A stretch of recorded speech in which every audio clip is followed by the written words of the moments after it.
Teraz coś, co jest kontrowersyjne, czyli swastyka. Na szczęście. Swastyka na szczęście.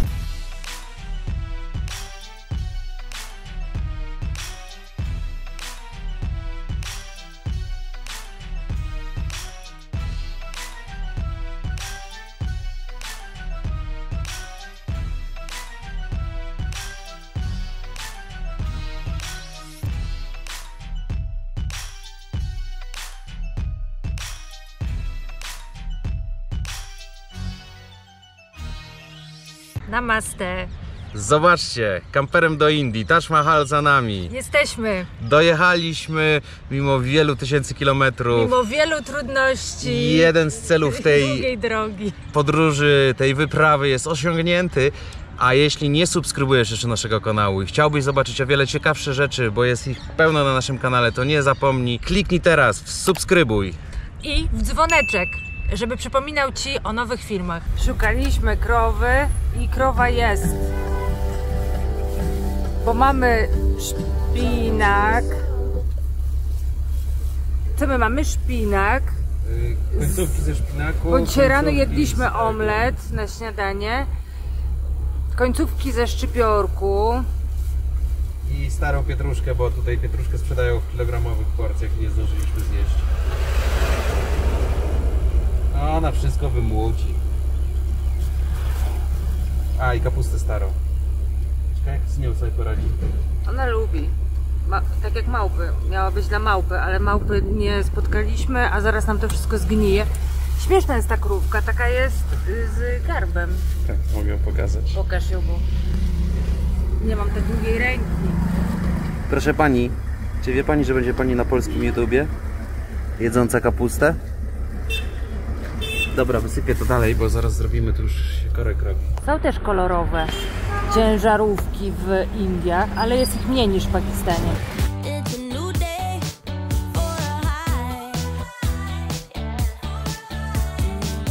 Widzicie, jak krowa pływa?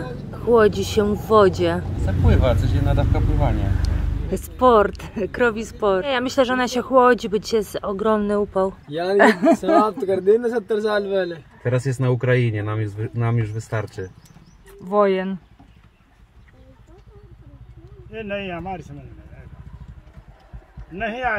Może pan nie umie czytać.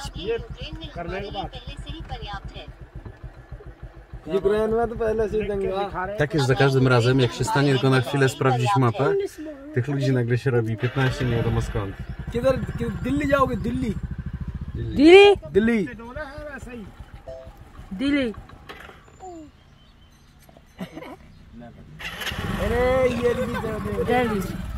With Delhi. No, to Agra. Daliśmy dzieciom cukierki, bo nic nie chciały. Jeden uciekł.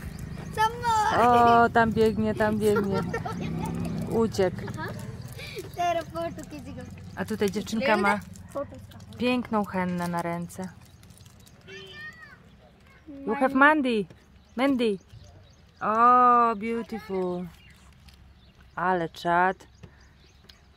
O, ty masz serduszka. Beautiful. Beautiful Chalika. It's another day to try to get by. And ooh, yeah, I feel it now. Every second, every hour of the day. Yeah. It's a new day for a high. Jesteśmy teraz w restauracji znanej na całym świecie z literką M. A dlatego, że chcieliśmy spróbować, bo w Indiach jest troszeczkę inny rozkmin, ze względu na to, że tutaj nigdzie nie zjemy wieprzowiny ani wołowiny. Wołowina jest zakazana, więc wszystko jest z kurczaka. I teraz to są nóżki z kurczaka i zastanawiamy się, czy jest kość? Jest. Czyli normalny kurczak, to co się nie zdarza w Europie, a dlatego jest wołowina zakazana, bo krowa jest święta. A co jest najśmieszniejsze, taki paradoks, to Indie są największym eksporterem czerwonego mięsa i stąd najwięcej mięsa trafia na inne rynki. Wyprzedzili oni już wszystkich teraz w tym momencie. Tyle, że to nie jest krowa, to jest bawuł, który jest zaliczany do tej samej grupy i dlatego czerwone mięso reprezentuje na świecie. I taki oto właśnie troszeczkę paradoks, bo jemy wszędzie kurczaka we wszystkich fast foodach, a nie ma normalnie wołowiny, nie ma opcji, żeby dostać. Zaczęła nam się palić butla z gazem indyjskim. Pierwszy raz w ogóle w życiu zaczęła się palić butla. Ja to pierwsza usłyszałam, bo akurat byłam na dworze. I tutaj pomogli nam sąsiedzi i przynieśli, co to jest? Popiół? Piasek? Taki szary? Cement. Cement. Zasypali tą butlę, ale on się cały czas ulatnia. Spalił się ten zawór, czyli tutaj po prostu się rozszczelniło. O, wszystko można rozkręcić, bo jest rozleciałe. I ta uszczelka puściła i tak nagrzewa omnia w niektórych przypadkach, że naprawdę trzeba mieć dobry palniczek na taką butlę. Bo jak się nie ma dobrego palniczka, to on właśnie się rozpuszcza, puszcza. Uszczelka cała jest stopiona. To jeszcze podejrzewam, że uratuje. Nie będę wyrzucał, ale muszę kupić znowu drugi taki zaworek. I niestety nie ma lepszych, tylko są takie badziewia za 5 zł. Ale się wystraszyłam, po prostu no masakra. A ja nie wiedziałam, co to w ogóle się dzieje, bo płomień był taki duży, zaczęła płonąć butla. Ja się bałam, że to wybuchnie. Jak płonie gaz, to trzeba przykrywać to najlepiej jakimś kocem, żeby powietrze zabrać. On wtedy dalej będzie wyciekał, ale już nie będzie płomienia. No cóż, pierwszy raz widziałam, jak się butla pali. A warzywka się zrobiły? Tak jak widzicie, bakłażan, kalafior i pod spodem jest kapustka.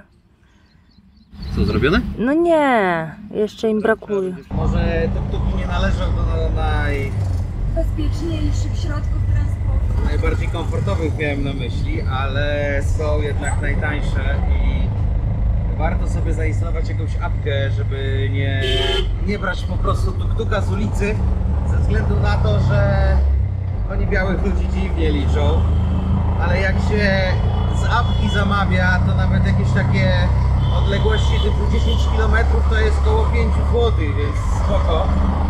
I taka rzecz, taka ciekawostka tuk-tuku. Tuk-tuk ma lusterka wewnątrz, ale on na nich widzi z zewnątrz. A dlatego są wewnątrz, żeby się nie poobrywały, bo tu czasami się jedzie na grubość lakieru. No i oczywiście trąbienie tego nie może zabraknąć, to musi być obowiązkowo. Jeszcze szybki one tour, tuk-tur. Przód, tył, łącznie może jechać 6 osób, a to jest po prostu trójkołowiec zabudowany, nic innego. Takimi pojazdami się podróżuje, albo takimi mniejszymi, albo jeszcze są elektryczne. Te są elektryczne w ogóle. Przyjechaliśmy na punkt widokowy i powiem wam, że tutaj są ceny. I ja rozumiem, że trochę więcej płacą przybysze z zewnątrz. Drukuje się właśnie bilet, ale taka dysproporcja, gdzie lokalsi płacą, lokalsi płacą 25, a my płacimy 300 za osobę RS-u. Ile? Bardzo dużo. Jeszcze nie płaciliśmy za bilet do Taj Mahal, bo Tak, tam jest ta sama sytuacja. z drugiej strony to jest widokowy. Standardowo sprawdzenie plecaków, galerie czy inne Nie rzeczy. sprawdzali, bo zazwyczaj w Indiach jest tak, że osobno wchodzą kobiety, osobno mężczyźni i kobieta kobietę sprawdza. Tak. Ale tu nie było żadnej kobiety. I musieliśmy wyłączyć Przemyciłam co chciałam. kamerę, ale wracając, no. A widzimy Taj Mahal, siódmy cud świata z drugiej strony. Jeszcze jest daleko dla kamery. 25 a 300 to jest tak duża proporcja, że tak się nie robi po prostu. No. A weszliśmy tutaj dlatego, żeby zobaczyć czarny Taj Mahal i to właśnie co widzicie to jest czarny Taj Mahal, bo właściwy Taj Mahal jest tutaj. A czarny Taj Mahal dlatego jest tak nazywany, bo tak jak widzicie kolor cegieł niestety z czasem uległ zabrudzeniu i w planach założyciela Taj Mahalu, konstruktora Taj Mahalu było to, żeby właśnie tutaj był też budynek, który będzie należał do kompleksu, bo my mogliśmy pójść sobie gdzie? Gdzie?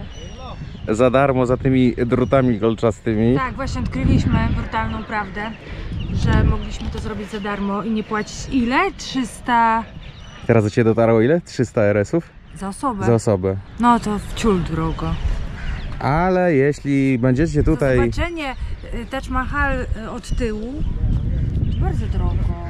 Będziecie tutaj, to już teraz wiecie, że nie musicie tu wchodzić, żeby zobaczyć czarny Taj Mahal, bo punkt widokowy Nie ma na co patrzeć, w ogóle jest bezpłatny i nie ma tych drutów, będziemy musieli wyjść tamtędy. po prostu nie wierzę, że to się dzieje naprawdę. Następna bramka i następna opłata.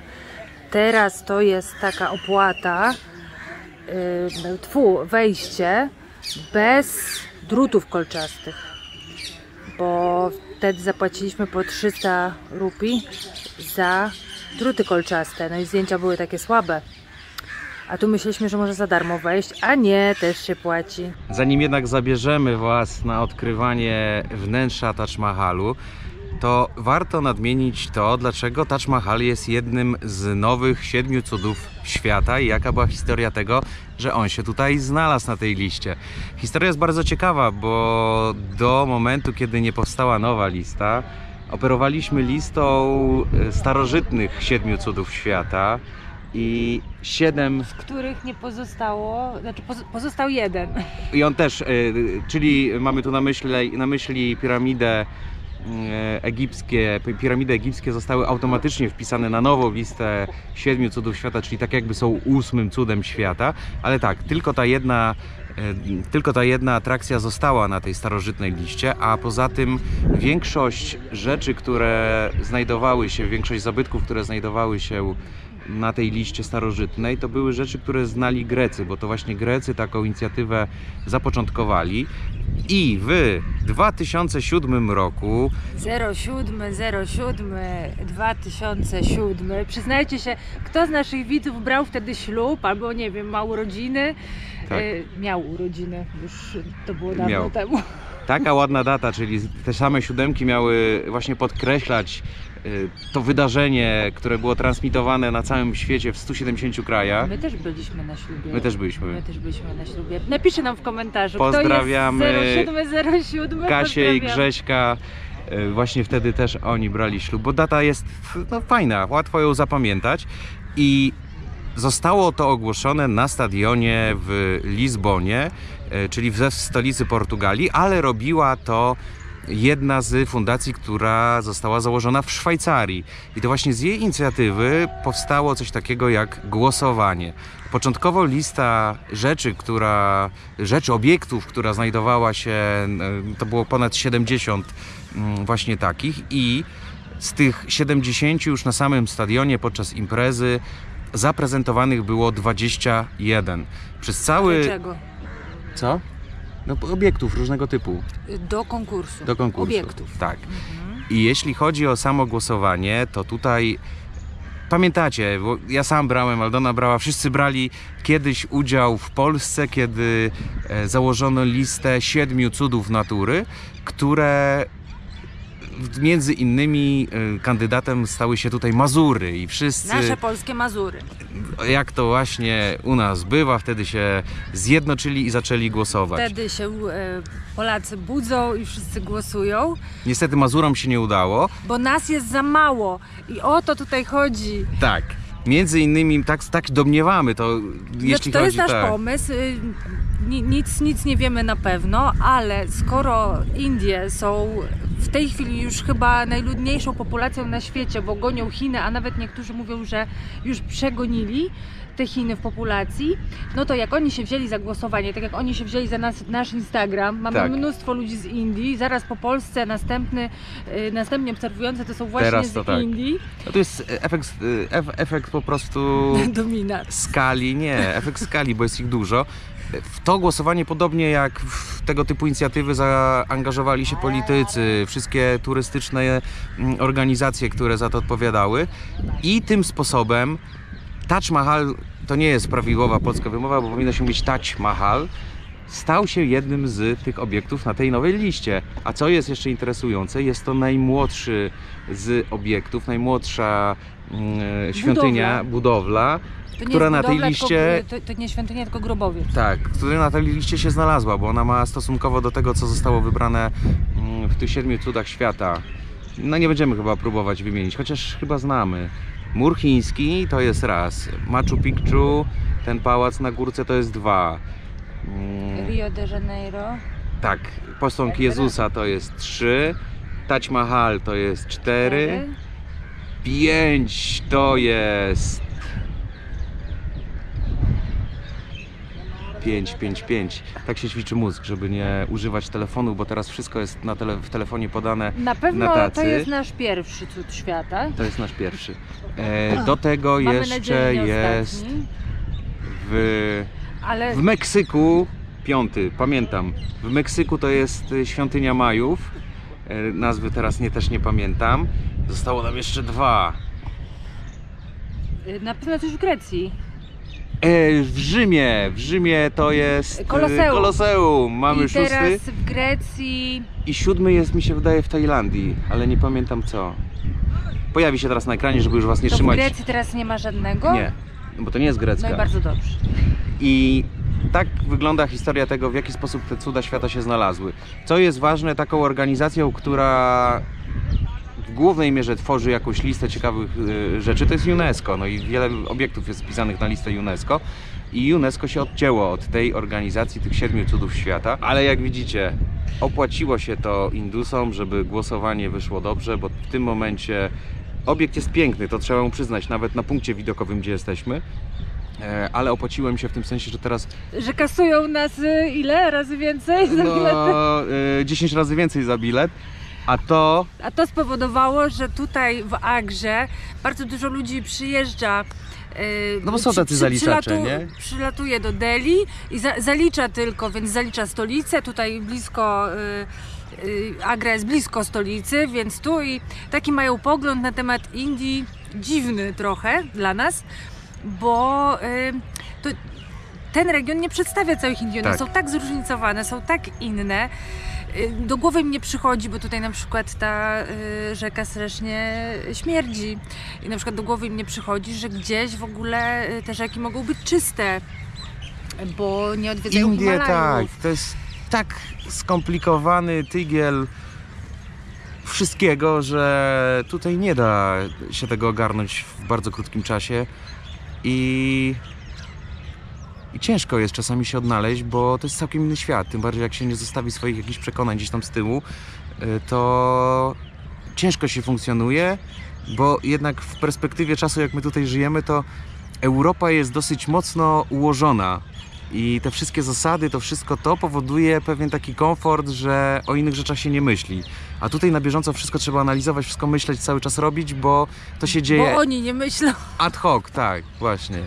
bo oni nie myślą, a nam się w ogóle my to w głowie nie mieści, tak. że można nie myśleć A na my takie wtedy tematy. sobie przypominamy właśnie o tym, że u nas coś takiego już jest automatyczne i o tym się nie myśli, o tym po prostu to się wie i działa się. To różne dziedziny życia, to teraz już by długo opowiadać i to zaczyna powodować taki dysonans między tym, co wiemy, a tym, co się dzieje tutaj w Indiach. Więc jeśli nie zaczniemy działać po prostu normalnie, tak jak oni tutaj żyją i nie przejmować się tym, jak jesteśmy nauczeni, to jest to męczące. Ale jeśli żyjemy tutaj tak jak oni, w sensie poznając te zasady coraz więcej, tych zasad znając, jak to się odbywa, żyje się o wiele łatwiej. Ale to już nie przedłużając, idziemy, zapraszamy Was do środka Taj Mahalu. Przejście do wewnątrz trwało dla Was sekundę, dla nas to była cała noc i ciężki poranek, bo tutaj trzeba wstać o 5:00, żeby przyjechać. Można kupić bilet online, ale my nie kupowaliśmy online, żeby mieć pewność, że będzie pogoda. Chociaż tutaj wieczory i poranki to jest taka, to nie jest mgła, to jest smog, to jest palenie plastików, innych rzeczy. Agra jest jednym z najbardziej zanieczyszczonych miast na świecie, nawet gdzieś w jakimś rankingu jest na 8. miejscu i tak naprawdę ta mgła jest cały czas, także bardziej ją widać właśnie wtedy, kiedy jest zachód, wschód słońca i bardziej to przeszkadza w robieniu zdjęć, bo to światło jest takie, no jest inne.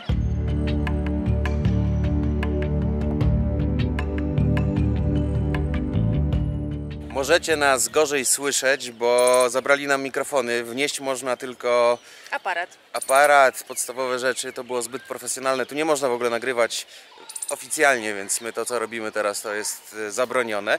Te podstawowe rzeczy to jest tylko telefon albo kamera, bo tak. Wodę dostaje się na miejscu, tak jakby w cenie biletu, nawet swojego napoju nie można wnieść.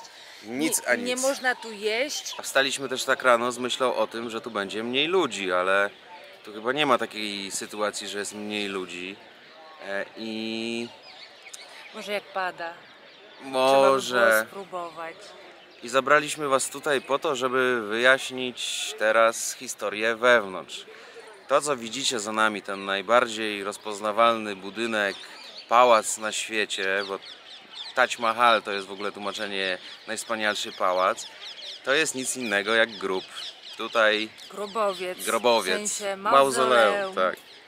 I właśnie w takim celu, taką funkcję pełni budynek, który jest za nami, a oprócz samego budynku to jest cały kompleks, który ma symbolizować podobieństwo do raju, a to jest zrobione za pomocą ogrodów w stylu perskim oraz tym wszystkim, co mogliście u nas widzieć przez cały Iran, bo to jest, nam to się z Iranem kojarzy, a dlatego, bo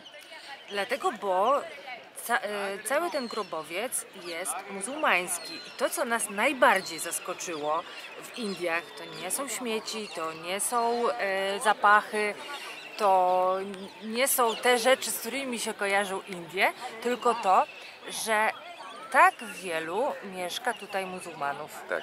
To było największe zaskoczenie, bo spodziewaliśmy się tutaj buddystów, hinduistów i Sikhów, bo Sikh chyba najbardziej w turbanie Sikh jest najbardziej charakterystyczny, kojarzy tak? się. I innych takich odłamów tych wszystkich kast religijnych, ale nie spodziewaliśmy się, że aż tylu będzie muzułmanów i to w tych regionach, w których już byliśmy. Nie wiemy, Tak. jak jest w innych częściach, ale ponoć też tak jest. I jeśli chodzi o samą ideę, dlaczego to powstało? Powstało to ze względu na to, że ziomek, który był muzułmaninem, obiecał swojej żonie, A że jednocześnie był Mogołem. tak, po jej śmierci spełni 3 jej życzenia po śmierci. Pierwsze to będzie zajmował się dziećmi. A mieli ich 14, bo ona umarła przy porodzie tego ostatniego 14 potomka.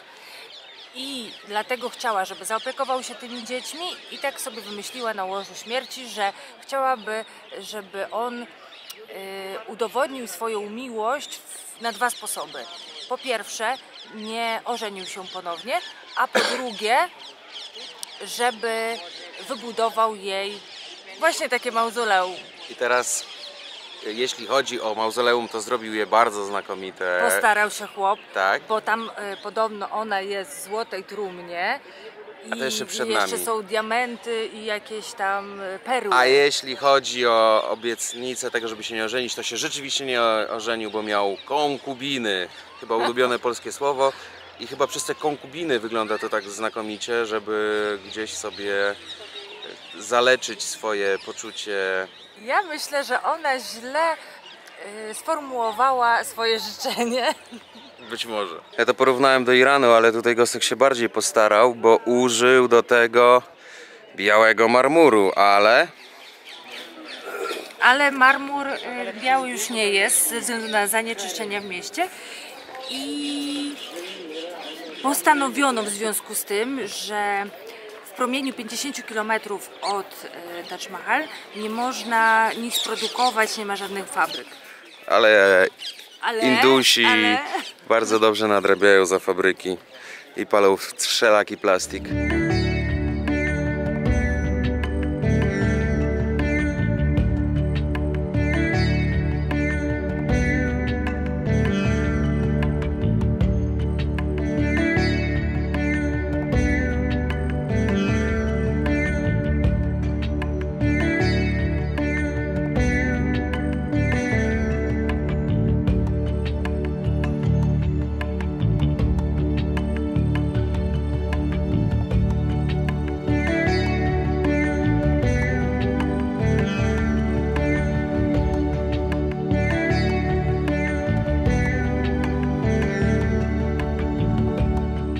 Tam za tą mgłą na drugim brzegu Jamuny, która jest względnie czysta, powiedzmy. Wczoraj byliśmy na punkcie widokowym. I moim zdaniem jest on lepszy. Naprawdę polecam Wam pojechać z drugiej strony, bo po pierwsze jest taniej, po drugie jest mniej ludzi.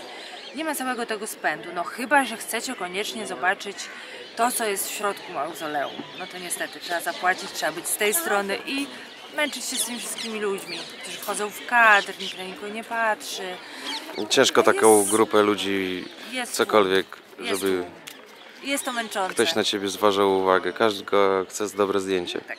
Już na ciebie zaraz wejdzie laska. Idziemy oglądać marmury, więc mamy takie ciapcie. Ale rozmiarów nie mają. Co, za małe to jest na ciebie? Podarłeś? W środku naprawdę jest to wykonane bardzo ładnie. Te rzeźbienia w marmurze są przepiękne. Nie można bardzo nagrywać, bo jest wszędzie zakaz, no coś tam nagraliśmy. Ale Gostek opowiadał o tym, że jeśli jest pełnia księżyca i światło przez te wszystkie małe witrażyki wpada, to te czerwone kwiatki się podświetlają. Wziął latarkę i je podświetlił. Naprawdę pięknie to wygląda. Pięknie to wygląda, ale nie aż tak pięknie, tak żebym ja płakała, bo ja często płaczę, jak wchodzę do takich przepięknych miejsc. Rzeczywiście robi to wszystko wrażenie, ale nie jest to jakieś takie i nie to, że jestem zawiedziona, jednak z zewnątrz to robi na mnie większe wrażenie. Tak, budynek jest charakterystyczny z zewnątrz, to fakt. Na całokształt obrazu Taj Mahal składa się też Yamuna, która jest tutaj blisko i która psuje ten efekt, bo czuć ją, to jest raz, a dwa, śmieci pływają po powierzchni. Wygląda to źle. No to, żebyście sobie wyobrazili, zapach jest podobny do tego na gorących źródłach, ale gorszy. A tam z tyłu jest właśnie ten czarny Taj Mahal i być może Gostek był takim wirażką, że ten drugi, mniejszy Taj Mahal na drugiej stronie wyspy chciał zrobić dla którejś z konkubin. Dobrze, ty nie spekuluj. Ale konkubina brzmi zawsze tak wymownie u nas w języku. Jest dużo takich niepotwierdzonych danych odnośnie historii tego Taj Mahal, bo w budowie całego tego zespołu budynków brało udział ponoć 20 000 ludzi, którym autor, podobno, nie jest to nigdzie potwierdzone, poobcinał kciuki tak, żeby nie mogli powtórzyć nigdzie tego piękna i wbudować drugiej tak pięknej budowli.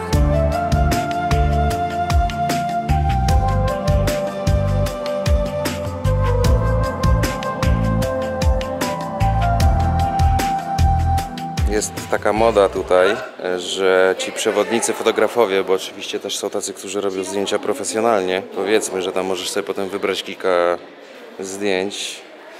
Tu teraz chyba jest sesja ślubna w ogóle. To oni wykorzystują bardzo wodę do tego, żeby robić zdjęcia i w wielu miejscach ta woda jest specjalnie porozlewana, tak żeby było odbicie Taj Mahalu w wodzie i żeby wyglądało to bardziej artystycznie. Tak jest w bardzo wielu miejscach. A ja wiem, skąd to wiadomo, dlatego że nawet nie musisz tego kupować, tylko ludzie namawiają i tak, no ale jakie ty chcesz mi zdjęcie pokazać? Jakie ty mi lepsze zrobisz zdjęcie, niż ja sama sobie zrobię? No i on mi pokazuje. Takie, filmik taki. Tak. Także w ten sposób można się dowiedzieć o nowych jakichś, ale my to już rozkminiliśmy, zanim weszliśmy. Ale tak, ale oni bo potem po ludzie prostu to- są pieniędzy, chodzi o pieniądze, a ci co nie Ludzie zapłacili dostają- i przyjrzą, no my jesteśmy cebulaki, bo Jesteśmy cebulaki, ale ludzie przyjeżdżają, wchodzą i dostają tylko tą butelkę wody, jeżeli nie mają swojej, więc coś trzeba z tą wodą zrobić. cebulaki dlatego, bo kopuła Taj Mahalu to jest w ogóle kopuła w kształcie cebuli, tak architektonicznie się ten styl uznaje. No i nie mogło nas zabraknąć tutaj, żeby zobaczyć najsławniejszą cebulę na świecie. A co pokazujesz na mnie? Na, Ja? kop- Ja? na Ty kopułkę. jesteś cebulą większą niż ja. Cebulię dlatego, że ktoś ich już tutaj w tych Indiach nauczył, że mogą gościć turystów, oni to robią po prostu. I tak jest we wszystkich miejscach turystycznych, jak się nauczy ich, że turysta to jest chodząca skarbonka, to potem następni mają gorzej, więc im mniej wy uczycie tych ludzi, którzy z tego żyją, że mogą powiedzieć każdą kwotę i zrobić co chcą, to po prostu raz, negocjacje to nie jest nic złego, dwa, nie godzić się od razu na pierwszą kwotę, bo zazwyczaj ona jest tak absurdalna, ale w tych krajach azjatyckich, gdzie się jedzie jeszcze dalej, to dla nas się wydaje, o, co to jest 5 zł, co to jest 10 zł, ale tak nie jest. Cebulorady Daniela. Nie no, bo to następni potem na tym muszą skorzystać. Tak to wygląda. Tak, nie uczcie ich, bo potem przyjedziemy gdzieś tam do innej miejscowości, do innej atrakcji turystycznej i będziemy mieli przerąbane, a jak my ich nauczymy, to jak wy tutaj przyjedziecie, to będziecie mieli łatwiej, taniej. Żeby dodać trochę romantyzmu, Taj Mahal jest nazywany świątynią miłości. Więc tutaj przyjeżdżają pary też bardzo często na sesje ślubne albo jakoś tam specjalnie poubierani, na przykład tak samo w tym samym kolorze, najczęściej na biało z tego co widzimy, żeby sobie zrobić po prostu takie romantyczne, miłosne zdjęcia. A ja powiem wam, że to jest świątynia wytrzymałości, bo dają wodę, ale ubikacji nigdzie nie ma, możemy znaleźć ubikację. I teraz to jest... Popełniliśmy błąd, bo wypiliśmy rano kawę i wypiliśmy butelkę wody. To jest chyba sposób ich na to, żeby wygonić ludzi stąd, bo jak się kupuje bilet, to jest informacja, że 3 godziny możemy tutaj zostać maksymalnie. No ale weźcie to, sprawdźcie kto ile jest. No jest to nie... Jeszcze mucha na obiektywie, nie? Już masz dosyć.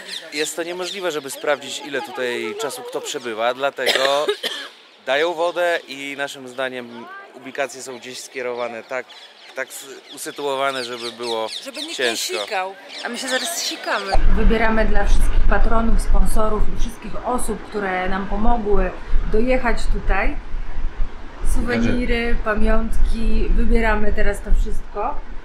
I wybieramy przede wszystkim kartki i magnesy. Większość rzeczy będzie wysłana już z Polski, typu magnesy i inne rzeczy, żeby nie przepadły, ale kartki postaramy wysłać się z Indii. Chyba jest tutaj poczta, no musi być poczta, nie ma takiej opcji, żeby nie było. Może być, ale niekoniecznie, że dochodzi. Bo Dlatego ze wschodu tak kartki niekoniecznie, bo tutaj one nie są do końca tak popularne, tak ludzie nie wysyłają. weźmiemy trochę więcej, żeby jakby co, jak To komuś nie wyślemy dojdzie, z Polski to razem z innymi prezentami. Teraz coś, co jest kontrowersyjne, czyli swastyka. Na szczęście, swastyka na szczęście. No bo tutaj to oznacza. Ale to oznacza, że to jest Bóg. This is God of India. India. What name? Is God? Ganesha. Ganesha. Daniesze. Daniesze. Danieša? O, to dla ciebie. Si. Ganesha. Это Ganesha. Eta? Ganesha. Mamy wszystko, Taj Mahal odwiedzony, zakupy zrobione, możemy jechać dalej. Mamy nadzieję, że podobała wam się nasza historia tego bardzo znanego miejsca. Jeśli wam się podobała, to zostawcie lajka, jak wam się nie podobała, to zostawcie dyslajka. Każda reakcja jest bardzo cenna, bo wtedy wiemy, co wam się podoba, co nie. A na pewno przyda nam się subskrypcja, żeby nas wzmocnić i wesprzeć w odwiedzaniu Tak, żebyśmy mieli siłę wrócić do Polski. tego kurzu, tłoku i tego upału, czyli Indii po prostu. Trzymajcie się, hej! Cześć, pa!